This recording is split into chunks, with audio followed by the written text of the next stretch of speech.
Dubai news one में आप तमाम लोगों को वेलकम करते हैं।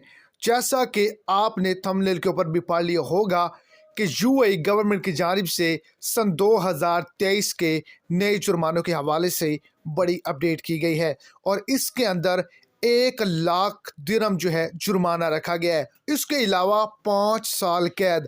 अगर आप UAE, Dubai, Sharjah, Abu Dhabi या किसी भी छोटी बड़ी रियासत के अंदर एक छोटी सी गलती करेंगे तो आपको बड़े नुकसान का सामना करना पड़ेगा। तो वीडियो की डिटेल जानने के लिए आपने वीडियो को एंड तक लाजमी तौर पर देखना है ताकि आपको तमाम तर डिटेल्स की अच्छे से समझ आ जाए। और अगर आप इस चैनल पर फर्स्ट टाइम है तो लाजमी से इस चैनल को भी सब्सक्राइब कर दें और सपोर्ट के तौर पे इस वीडियो को लाइक करके अपने दोस्तों तक भी शेयर कर दें। तो अगर आप हथियार यानी कि वेपन को यूएई की किसी भी रियासत के अंदर शो करवा रहे होंगे, यानी कि आपके हाथ में होगा और आप कैमरे की नज़र में आ जाते हैं, तो 1 लाख दिरहम तक आपको जुर्माना किया जा सकता है और इसकी सज़ा 5 साल कैद